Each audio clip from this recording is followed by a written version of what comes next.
The case we have in Kano at hand, Mr. Speaker, is alarming. Some people call it disaster. Some others call it a calamity. Mr. Speaker, I want to say, based on my personal experience of what is actually happening in the state, that the case at hand in Kano is not only a disaster.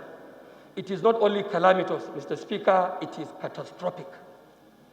It is catastrophic, not only going by the number of days we record on a daily basis, the huge number of human lives that we lost, especially to a disease that is yet unknown. Of course, notwithstanding, Mr. Speaker, some of the deaths we recorded may not be unrelated or unconnected with the COVID-19 infection. But it is believed, even by the medical professional in the state, that there must be something behind or aside the COVID-19. Thank God the state government and the governor, and indeed the federal government, have also taken recent steps to investigate and find out what actually is that extra cause for this unfortunate loss of our loved ones in the state. Mr. Speaker, let me say that while this House gathers to discuss this problem on these green chambers, it is not about Kano alone. It is about the Federal Republic of Nigeria. I believe in each and every state that we have in the Federation, you have 1 or 2 cases of COVID-19. Even in the cases of those few states that have not gotten any index case yet, I want to believe ordinarily as a layman that there might be such cases in existence. Unfortunately, because we don't have enough sufficient testing centers in some of the states, you may not know who else is affected or otherwise. It is on this ground that, Mr. Speaker, I rise to seek the indulgence of this House to tell you that the 24 members of the House of Representatives from our dear state, Kano, and indeed your dear state, Kano, we are today on our knees to seek the indulgence of this House, to ride on the instrumentality of this institution of the House of Representatives, to beg and crave the indulgence and urgent intervention of, one, the federal government, international donors, to help us wade into these circumstances to be able to save the lives of our people. Kano is such an implicative state.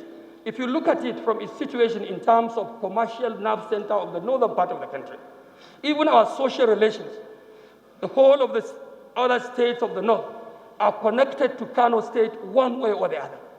Consider the over 2 million, 20 million people we have there. We need a very swift intervention. Mr. Speaker, we need the support of this House and the support of the government of the Federal Republic of Nigeria to sweep into action by collaborating with the state governor and the government of the state to see to the end of this crisis. Mr. Speaker, I am afraid the way we are going in Kano, if care is not taken, the ravages we are undergoing may be worse than Boko Haram. Boko Haram, like you said in your own opening remarks, they kill through the gun, they kill through aggression, but this one kills people silently, with a choked up population, especially in the ancient city of Kano, where you have in just one local government, over 600 polling units. Dala local government, for instance, is the biggest local government in terms of population and number of polling units. 600 polling units in one local government. And these are people who are jam-packed in, unfortunately, an unpalatable accommodation system. We have this problem existing for long. This has also made things worse. The season, for instance, is the hot season. Transition between the mild season of cold season into the hot season, perhaps subsequently the rainy season. In the past, we used to experience this kind of circumstances at this epochal period. But the number of days, the huge number we are recording today, Mr. Speaker, honorable members, is unprecedented. It is not about political parties. I hear people say a lot of things about the governor or the government or even the people. The governor is human. Those of us who are representing the people of the state in Nigeria, in the Federal House of Representatives here, as their own representative, we are also human. Mr. Speaker, honorable members, let me use this apolitical platform, despite our political affiliations to say that the COVID-19 pandemic in the country, and specifically in Kano, has got nothing to do with political affiliation. It does not respect party politics. It does not respect tribe. It doesn't respect religion. After all, you can all bear with me that Kano is one of those states that you must call unavoidably a cosmopolitan city.